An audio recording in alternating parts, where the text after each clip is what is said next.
عليكم ورحمة الله وبركاته.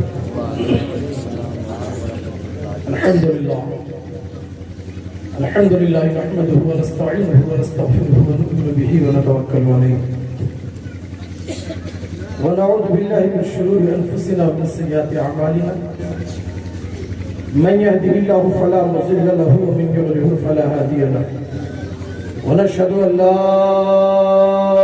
إله إلا الله وحده لا شريك له لا ضد له ولا ند له لا مثل له ولا مماثل له ونشهد أن محمدا عبده ورسوله فقد قال الله تبارك وتعالى في القرآن المجيد والفرقان الحميد فأعوذ بالله من الشيطان الرجيم بسم الله الرحمن الرحيم وبالوالدين إحسانا صدق الله مولانا العظيم وصدق رسوله النبي الأمين المتين المبين الكريم ونحن على ذلك لمن الشاهدين والشاكرين والحمد لله رب العالمين. عن أنس بن مالك رضي الله عنه قال قال رسول الله صلى الله تعالى عليه وسلم الجنة تحت أقدام الأمهات ذكره الهندي في الكنز عن مسند الشهاب وقال النبي صلی اللہ تعالی علیہ وسلم ہو گیا روشن جہاں دھرتی پر جب آئے رسول ہو گیا روشن جہاں دھرتی پر جب آئے رسول چھٹ گئی تاریکیاں جب دین پھیلائے رسول حور و غلمہ کہہ رہے تھے مرحبا صد مرحبا حور و غلمہ کہہ رہے تھے مرحبا صد مرحبا آمنہ کے گود میں تشریف جب لائے رسول. اور امام صاحب والد محترم کا لکھا ہوا یہ شعر وہ مقدر کا سکندر وہ مقدر کا سکندر اور بڑا ہی محترم خاک پائے پاک تیری جس کو مل جائے رسول. اور آج کے حالات کو نظر میں رکھیے اور مقطع کے شعر کو دیکھیے. لاکھ جبر و ظلم کی آندھی چلے انور مجھے. ابھی آپ کے پروگرام میں شیخ عسکری بیٹھے ہوئے ہیں. نعتیہ کلام کا ایک کتاب بھی یہاں موجود ہے جس کو انہوں نے ہی لکھا ہوگا یا مرتب کیا ہے. تو شعر لکھنے والا کہتا ہے لاکھ جبر و ظلم کی آندھی چلے انور حشر تک جلتا رہے گا جو دیا لائے رسول. آئیے سب سے پہلے ہمارا مل کر نہایت عقیدت و محبت کے ساتھ دونوں عالم کے مالک و مختار سید ابرار و اخیار شہنشاہ ذی وقار کے بارگاہ علی پر وقار میں جھوم جھوم کر درود پاک پڑھنے. اللہم صلی علی سیدنا شفیعنا حبیبنا نبینا مولانا محمد معدن الجود والکرم بارک وسلم صلو علیہ صلاۃ و سلام علیک یا رسول اللہ صلی اللہ تعالی علیہ وسلم. حضرات محترم میں آپ کے روبرو آیا ہوں بس تھوڑی دیر کے لیے. آپ دیکھ رہے ہیں اپنے ماتھے کی نگاہوں سے کہ آپ کے خطیب و امام حضرت قاری افضل صاحب اسٹیج کو آن بان شان کے ساتھ سنبھالے ہوئے ہیں. اور ان کو لوہردگا نہیں بلکہ بہار کا آدمی بھی جانتا ہے اس لیے کہ میرے ہی گاؤں کے پروڈکٹ ہیں. ماشاءاللہ. میں کچھ دن پہلے آپ کے امام صاحب سے ملا تو انہوں نے کہا حضرت آپ کہاں کے رہنے والے. میں نے کہا گیا کا. گیا کس جگہ کا؟ میں نے کہا آپ کہاں کے بھائی گیا کی بات کر رہے ہیں؟ بولے کہ میں تو لاتے-ہار کا ہوں. مگر آپ بتائیے. میں نے کہا گھوڑا گھاٹ. یہ کوئی پوچھنے کی بات ہے؟ بتائیے تو گھوڑا گھاٹ کے کس جگہ کے رہنے والے. انہوں نے کہا اچھا ایسی بات ہے. انہوں نے کہا میں آپ کے گاؤں میں رہا ہوں, وہاں پہ پلا ہوں, وہاں پہ بڑھا ہوں, وہاں پہ پڑھائی کیا اور مجھے بہت خوشی ہے کہ میرے گاؤں میں پڑھا ہوا انسان آپ کے کرسے میں رہ کر کے پورے لوہردگا میں چھایا ہوا. رام گڑھ گیا ایک انسان کہنے لگے یار حافظ افضل صاحب کو جانتے ہیں؟ میں نے کہا نہیں. ارے وہ بہت بہترین خطاب کرتے ہیں. اللہ تعالیٰ آپ کو بہت اچھا امام دیا ہے. اور آپ اپنے آنکھوں کی نگاہوں سے دیکھ رہے ہیں کہ شیخ عسکری صاحب موجود ہیں, حضرت ابو طالب صاحب موجود ہیں, نقیب اعظم ہندوستان موجود ہیں, اور دیگر لوگ جو ہے روم میں آرام بھی فرما مگر کچھ کھانے کے طرف بھی موجود ہے. ادھر کھانا بن رہا ہے, ادھر بھی کچھ مخصوص لوگ موجود ہیں. ان سے گزارش کروں گا کہ اگر آپ کا کام دھام ادھر ہو گیا ہو تو یہاں مجلس میں آ جائیں, اس لیے کہ تھوڑی دیر ہم تقریر کریں گے. نہیں آئیے گا تو یہاں بہت بڑا انعام بٹنے والا آپ چھوٹ جائیے گا. آئیے تقریر کو شروع کرتے ہیں. یہ محفل بڑی انوکھا محفل ہے, اس لیے کہ حافظ زاہد صاحب, حافظ ابو طالب صاحب, جس گھر میں دو حافظ ہو, جس گھر میں دو حافظ ہو اور وہ پروگرام کرے تو اللہ کی رحمت نہیں برسے گی تو کیا برسے گی. اللہ کے رسول صلی اللہ تعالی علیہ وسلم کی حدیث ہے کہ اگر کوئی ایک اپنے اولاد کو حافظ قرآن بنا دیتا ہے, اگر ایک اپنے بچے کو حافظ قرآن بنا دیتا ہے, میدان محشر جب قائم ہوگا, قیامت کا دن ہو, اس کے بعد جب حسابوں کو دعو کیا جائے گا, اللہ تبارک و تعالی جنتی کو کہہ دے گا جنت میں چلا جا, جہنمی کو کہہ دے گا اے انسان, اے فرشتے اس انسان کو اٹھا کر کے جہنم میں ڈال دے. تب حضرت ابو طالب کھڑے ہو کر کے کہیں گے اے رب کائنات, تیرے نبی کا میں امتی ہوں, تیرے نبی کا میں امتی ہوں, اس یہ انسان جہنم میں جا رہا ہے, فرشتے ڈال رہے ہیں, میں حافظ قرآن ہوں, میں سفارش کر رہا ہوں اسے جنت کا پروانہ دے دے. ایک دو نہیں, سات کے ہاتھوں کو پکڑ کے جنت میں ایک حافظ قرآن جنت میں لے جانے کا راستہ جو ہے, اس کے گھر میں آپ محفل میلاد پاک میں بیٹھے ہیں. میں حافظ ابو طالب صاحب سے پوچھا کہ ابو طالب صاحب آپ یہ بتائیے کہ محفل کر کیوں رہے ہیں.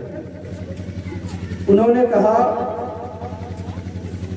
کہ حافظ صاحب بات ایسی ہے کہ میرا ایک بچہ ہے, اس کو ختنہ کروا رہا ہوں. حافظ زاہد صاحب سے میں پوچھا کہ آپ کیوں کروا رہے ہیں, بھائی آپ بھی اس میں شامل ہیں, مشغول ہیں. میں نے کہا میرا ہی بچہ ہے, اسے ختنہ کروا رہا ہوں. میں نے کہا ختنہ کروا رہے ہیں, ختنہ میں ہوتا کیا ہے؟ میں ان سے سوال کیا ختنہ میں کیا ہوتا ہے, آپ سے بھی میں سوال کروں ختنہ میں ہوتا کیا ہے؟ تو آپ کہیں گے انسان کا ایک بچہ جو چھوٹا ہوتا, اس چھوٹے سے بچے میں ایک اعضا ہوتا ہے, اس اعضا سے کچھ چمڑے کو کاٹ دیا جاتا ہے, اور چمڑا کو کاٹنے کے بعد اس سے خون نکلتا ہے, بچے کو درد بھی ہوتا ہے, اس کا نام ختنہ ہے. میں نے کہا بہت آپ ہوشیار آدمی ہیں, بہت چالاک آدمی ہیں, بہت عقل مند آدمی ہیں. ارے دنیا کا ہر انسان,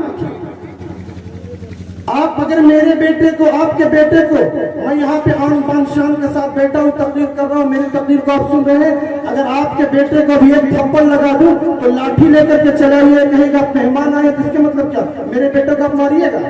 کیا غلطی کیا؟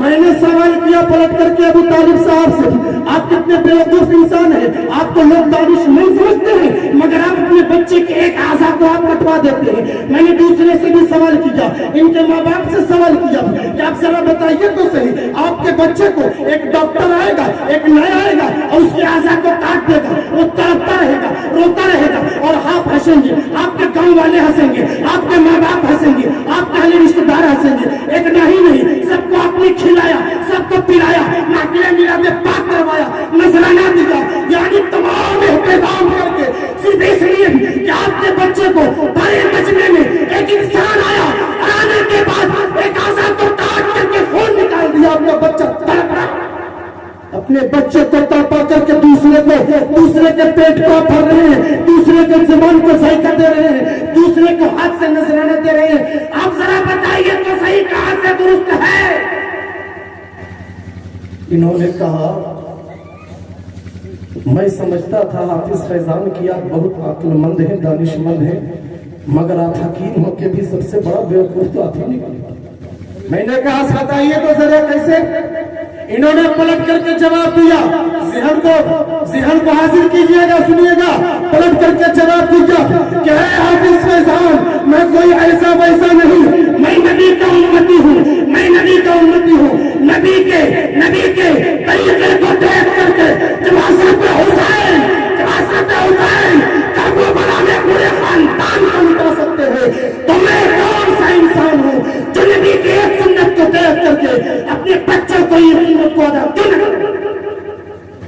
میں صرف نبی کے طریقے کو دیکھا کہ نبی کا طریقہ تھا کہ نبی نے حضرت حسنین کریمین پیدا ہوئے، حضرت حسن و حسین پیدا ہوئے، 7 دن کے بعد ختنہ کروا دیا۔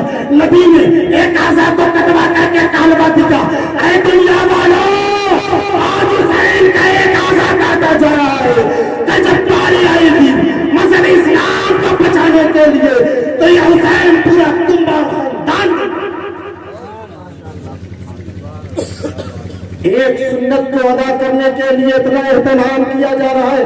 آپ کو بتاؤں حضرت ابراہیم علیہ السلام سے پہلے حضرت آدم آئے، حضرت شیس آئے، بہت سے نبی آئے، مگر سب ختنہ شدہ پیدا ہوا کرتے تھے، سب ختنہ شدہ پیدا ہوا کرتے تھے، مگر حضرت ابراہیم علیہ السلام ختنہ شدہ پیدا نہیں ہوئے بلکہ بغیر ختنہ کے پیدا ہوئے۔ حضرت ابراہیم علیہ السلام کی عمر شریف جب 80 سال کی ہوئی تھی اس وقت میں انہوں نے اپنا ختنہ کروایا۔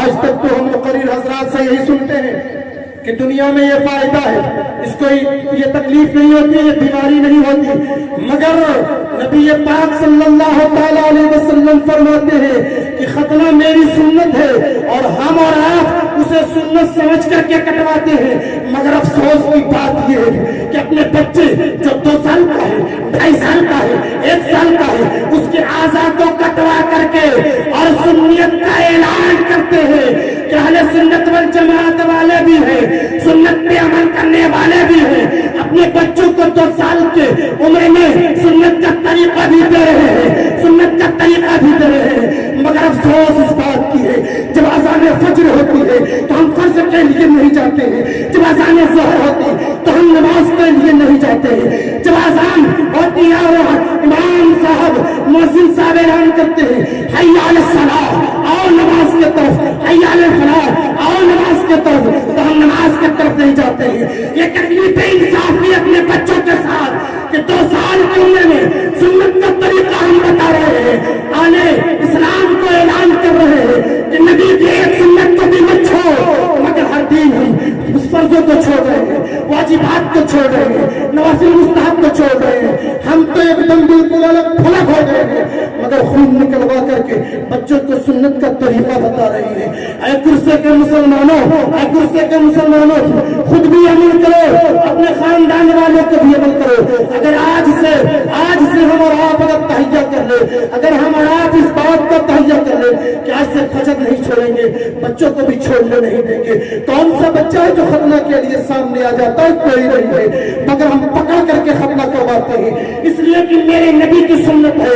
ارے یہ بھی کہہ دیں گے اے 10 سال کا میرا بچہ، اے 20 سال کا میرا بچہ چل نماز کے لیے، یہ خدا کا فرض ہے، پڑھ لے ورنہ میدان معاشر میں تم مارا جائے گا، جہنم میں ڈالا جائے گا۔ اگر اس بات کو ہم سوچ لیں گے، ذہن نشی کر لیں گے تو میرا دین بھی بن جائے گا۔ حضرات محترم، حضرت ابراہیم علیہ السلام 80 سال کی عمر میں ختنہ کروایا، اپنے بیٹے حضرت اسحاق علیہ السلام کو حضرت ابراہیم اپنے بیٹے اسحاق کو 7 سال کی عمر میں ختنہ کروائے، اسماعیل علیہ السلام کو 7 دن کی عمر میں ختنہ کیا۔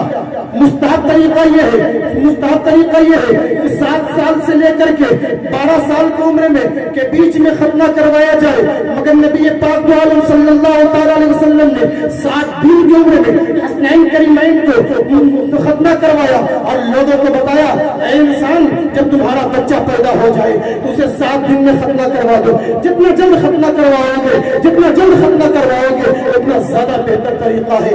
ہم بھی اپنے بچوں کو ختنہ کرواتے ہیں، آپ بھی اپنے بچوں کو ختنہ کرواتے ہیں، مگر میرا تو حال یہ ہے کہ سنت اور مستحب کی طرف کیا امام کے پیچھے، مولوی کے پیچھے، مقرر کے پیچھے، ماں باپ کے پیچھے، صدر سیکریٹری کے پیچھے لگے رہتے ہیں۔ ایک بیان سن رہا تھا میں امام صاحب کا، تو اس میں یہ کہا جا رہا تھا کہ ایک انسان تھا بوڑھا، اب بوڑھا لوگ جو ہے نا بڑی پریشان کرتا ہے کسی کو، اب ایک بوڑھا اتنا اچھا ہوتا ہے کہ اس کے نقش قدم پہ چل کر کے ہم اور امام صاحب جیسے انسان حافظ قرآن بن جاتے ہیں۔ تو ایک انسان تھا گاؤں میں 10 کو امام کو بھگوایا تھا 10 ٹھو امام ابو طالب صاحب 10 ٹھو امام کو بھگوایا تھا 11واں آیا اس کو اسی طرح بھگواتے یہ قہر ہے اب ایک ہی سوال کرتا امام صاحب سے جواب نہیں دینے سکتے پورا ہلہ کر رہا ہے امام صاحب جاہل ہے کہ بیکار امام کے لائق کسی بیچ نماز ہے سوال کرتا ابھی امام صاحب آئے خبر مل گئی کہ یہ انسان ہے تھوڑا بچ کے رہیے گا ایک ہی سوال کرتا ہے تو وہ انسان گیا جانے کے بعد امام صاحب سے سوال کیا کہ اچھا امام صاحب یہ سوال کا جواب دے دیجئے گا تو ہم سمجھ لیں گے آپ بہت بڑا مولانا ہے امام صاحب بولے کیا سوال ہے بتاؤ وہ سوال کیا امام صاحب بولے ارے بس میں 2 منٹ میں آتا ہوں ضروری ہے 2 منٹ میں آ رہا ہوں 2 منٹ اور 2 کے نقشے صاحب سمجھ لیجیے کیا مطلب ہو بس امام صاحب گئے وقت زیادہ لگا دیے انسان چلا گیا دوسرے دن پکڑتے اب امام صاحب پریشان گئے ایک اچھے عالم کے پاس جا کر پوچھے اے علامہ صاحب میں تو بڑی پریشانی میں ہوں 10 امام کو بھیج دیا ہے 11واں میرا نمبر ہے تو بولا آخر کیا بات ہے بولے کہ ایک انسان ہے جو سوال کرتا ہے کہ شیطان کا ختنہ ہوا تھا کہ نہیں شیطان کا ختنہ ہوا تھا کہ نہیں گجب مسئلہ وہ بولے کہ اچھا ایسی بات ہے تو کتابوں میں ہے قرآن اور حدیث ایک ایسی چیز ہے جس میں ہر چیز موجود ہے تو بولے ٹھیک ہے میں جواب دے دیتا ہوں جواب انہوں نے یوں دیا کہ انسان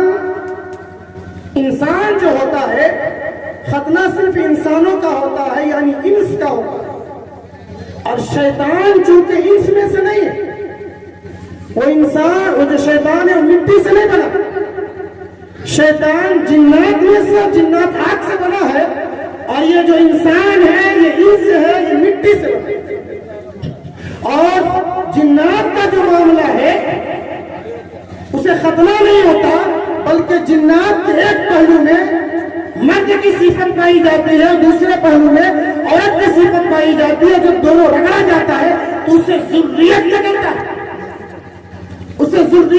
ہے انہوں نے آیا اور آ کر کے اس انسان کو بتا دیا کہ جنات کا ختنہ نہیں ہوتا بلکہ جنات کے ایک پہلو میں مرد کی صفت پائی جاتی ہے دوسرے پہلو میں عورت کی صفت پائی جاتی ہے جب دونوں ملتا ہے تو اس سے ذریت نکلتی ہے وہ انسان خاموش ہو کر چلا تو ایسے لوگ سوال کرتے ہیں کل میں نوادی کے سرزمین پہ تھا نوادی کے سرزمین پہ بیٹھے کچھ لوگ بیٹھے ہوئے تھے تو کچھ سوال میں انہوں نے مجھے کہا اے امام صاحب حافظ صاحب آپ جو سوال کیے ہیں اس کا جواب میں تمہیں تو ایسا لگتا ہے کسی نے پیسے کے پیچھے پڑے ہوئے مسئلہ یہ تھا کہ میری شادی نہیں ہوئی اور میرے رشتے کی بات ہو رہی میں نے کہا دیا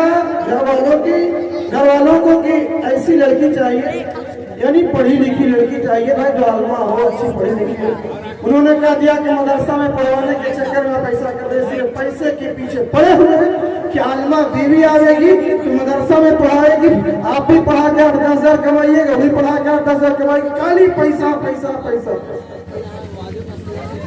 میں نے پلٹ کر کے سوال کر دیا اور ایک دوسرے کے مسلمانوں میں نے آپ سے بھی سوال کر رہا ہوں آپ سوال کا جواب دیجئے گا 10 لوگ بیٹھا ہوا تھا میں نے کہا کہ میں پیسے کے چکر میں اگر عالمہ بیوی کھوج رہا ہوں تو ٹھیک ہے میں وقت کے لیے مان لیتا ہوں مگر ایک سوال کا جواب اگر آپ دے دیجئے گا تو میں آج ہی یہاں تک کے ارادے کو بدل دوں گا انہوں نے کہا سوال کیجئے میں نے پلٹ کر کے سوال کیا کہ اب 8-10 لوگ مل کر کے صرف یہ جواب دے دیجئے کہ نماز ضروری ہے فرض ہے آپ عید کی نماز پڑھتے ہیں جمعہ کی نماز پڑھتے ہیں مگر آپ بتا تو دیجئے نماز کے اندر کتنی وہ چیز ہے جو ضروری ہے جسے شرائط اور فرائض آپ کے پورے محفل سے پوچھا جائے گا تو شاید کوئی بتا دے کہ نماز کے اندر کتنی چیز فرض ہے اور کتنی چیز شرط ہے. ہمارا حال یہ ہے. تبھی تو ایک مرتبہ ایسا ہوا. دیکھیے اعلان فرمائیے حضرت آ رہے ہیں.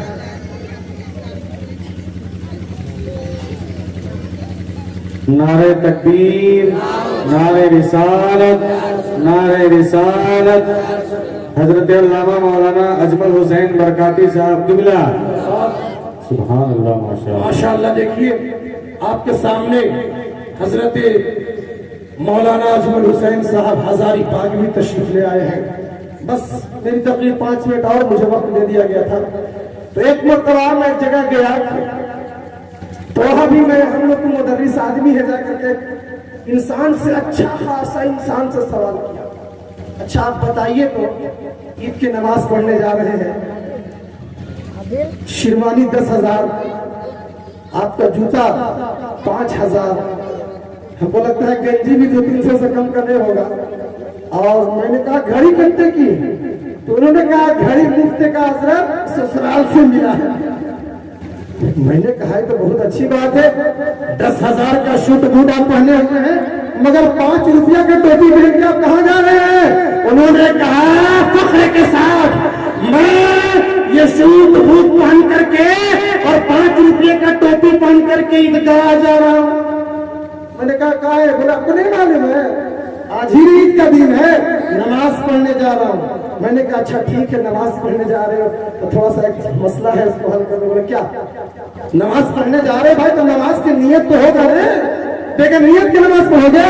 انہوں نے کہا نہیں نیت پکا یاد ہے، میں ایک دم بالکل پرفیکٹ یاد کر کے رکھا ہوں، اس میں کوئی بھی اوپر نیچے نہیں. خرسے کے مسلمانوں آج کل کے نوجوانوں کا حال سنو. میں نے کہا سنا دو. اس نے کہا بڑی فخر کے ساتھ سناتا ہوں، کس کے بولو. نیت کی میں نے 2 رکعت نماز عید الفطر. میں ٹھیک ڈر گیا کہ امام صاحب عیدگاہ میں بتاتے ہیں نیت اتنا کس کے نہیں بتاتے ہیں، یہ اتنا کس کے سنا. نیت کی میں نے 2 رکعت نماز عید الفطر. میں نے کہا آگے بڑھیے. دوسرا شعر ارشاد. اس نے کہا کس عیدگاہ کے بھیتر. اچھا ایسی بات. میں نے کہا بھی کچھ بلا سنیے نا. نیت کی میں نے 2 رکعت نماز عید الفطر اس عیدگاہ کے بھیتر، واسطے لچھا سوائے کے، واسطے لچھا سوائے کے منہ میرا پیالے کے طرف. میں نے آگے بولا وہ کہتا ہے واسطے لچھا سوائے کے منہ میرا پیالے شریف کے طرف. میں بولا آگے مت بولنا ورنہ علامہ لوگ مفتی لوگ گفتے کا ہی فتوا لگا دے گا. ایسا انسان ہوتا ہے. حضرت کل جلسے میں گئے تو حضرت ایک لطیف صاحب بیان کر رہے تھے کہ حضرت خطاب کر رہے تھے کہ آپ جنت میں جائیں گے پل صراط سے پار ہو کر کے. پل صراط سنو مسلمانوں، کرسے کے مسلمانوں، پل صراط ایسا ویسا نہیں ہے. جب آپ میزان قائم ہو جائے گا آپ کے نامے اعمال تول لیے جائیں گے، آپ کے دائیں ہاتھ میں نامے اعمال دے دیا جائے گا. اس وقت آپ کو حکم ہوگا کہ پل صراط پار ہو جائیے اور پار ہونے کے بعد آپ جنت میں چلے جائیے. اس وقت آپ کے پل صراط پار ہوں گے. پل صراط جب آپ پار ہوں گے تو پل صراط کا راستہ 1-2 دن کا نہیں بلکہ 1500 سال کا ہے. پل صراط کا راستہ کتنے سال کا ہے؟ کس انسان کو جانے کی اجازت ہوگی جس کا نام ہے اعمال دائیں ہاتھ میں دے دیا جائے گا. 5000 سال تک پل صراط کا راستہ نیچے سے اوپر کے طرف جانا ہے. کتنا؟ 5000 سال تک. آپ کو بتاؤں حدیث آپ پڑھیے گا تو بتایا جائے گا کہ 5000 سال تک تو جانا ہے. بچے میں ہم نے سنا تھا کہ تلوار سے زیادہ تیز اور بال سے زیادہ باریک ہوگی.